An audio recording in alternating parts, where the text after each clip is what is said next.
Godina Baar Argiyaanaa Malkaa Bal'ootti waraanni faashistii PP nama tokko ajjeesuun dhaga'ame. Jaaliraan gameessaa guutuu gabaasa kana akka taanutti isiniif dhiyeessite. Uummanni bilisummaaf wareegama barbaachisu hundaa kaffaluuf murteeffate daandiin isaa hamaa fi qabsoon isaa dhaawaa ta'u illee bilisummaa barbaadu ofii isaaf gonfachuuf hojiitti jira. Sarbamiinsi mirgoota namoomaa keessatti raawwachaa jiraachuu kan himan jiraattonni godina Baar Argee aanaa Malkaa Balloo dilbata darbe mana hidhaa Onichaa irraa jiraata maqaan isaa hin beekamin tokko waraana murna PP'n baafamee ajjeefamee gatamuun ifoomeera. Akka jiraataan magaalaa Jaajaanuuf himetti dargaggoon kun guyyaa sa'a 7 irratti mana hidhaa keessaa baafamee ajjeefamuun gara Araddaa Ifabaas jedhamutti geeffamee awwaalamuun beekameera. Magaalaa Finfinnee kutaa magaalaa Jamoo fi Furii keessaa ilmaan Oromoo bakka dhalootaan fo'amuun mana hidhaatti galfamanii dararamaa jiru. Dabalata qabna.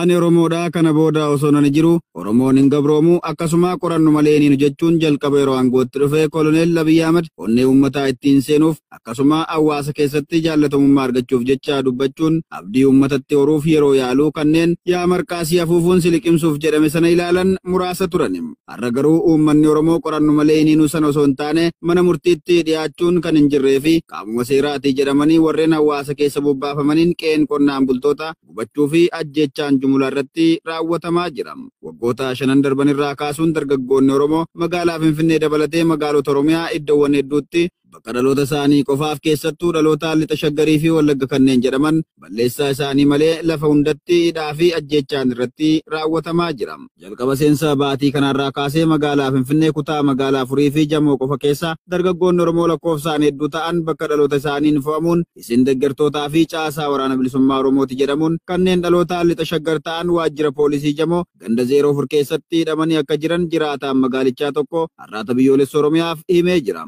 Namoonni hidhamanii jiran kunneenis maqaan isaanii Beenyaa Damee fi Nagaasaa kanneen jedhaman dhaloota naannaa Cobiyyoo ta'an komaandara magaalaa Furii kan ta'e Addunyaa Leellisaa fi Kabbadaa Kifiluu Dabarat Daashinii Leellisaa Baatuu Abarraa Gazzuu fi Caalaa Dabalaa kanneen jedhaman dabalatee namoonni hedduun bakka dhaloota isaanii qofaan fo'amuun hidhamanii gidirfamaa akka jiran baramee jira. Dabalataan manneen namoota kanaa sakattaa fakkeessuun faayaalee fi wantoota adda addaa mana isaanii keessaa saamuullee dabalee ibsee jira. Akkasumas guyyuma kaleessaa waxabajjii 24 bara 2024 manneen namoota hedduu kanneen dhaloota lixa shaggar ta'an jalaa diiguun qorqorroo isaa konkolaataatti fe'achaa akka turan jiraataan naannichaa har'aata biyyoolessa Oromiyaatti himee jira. Artisti Soorsaa Lammii sirni awwaalchisaa bakka artistoonnii fi namoonni bebbeekamoon argamanitti guyyaa irraa raawwatame. Jaalboora Addunyaa waan qindeeffatee qabam.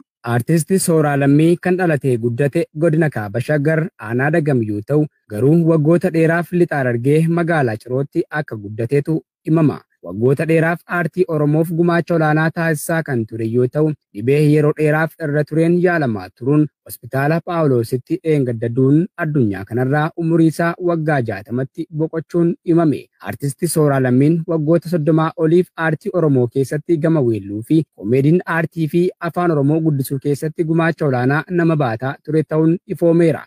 Artisti Sooraa Lammii itti aanaa durataa waldaa koomeediyaanotaa Oromoo ta'ee tajaajilaa akka ture seenaan isaa ni ibsa. Artisti Sooraan abbaa ijoollee yoo ta'u ilma dhiiraa tokkoo fi ijoollee durbaa 4 waliigala abbaa ijoollee 5 ture.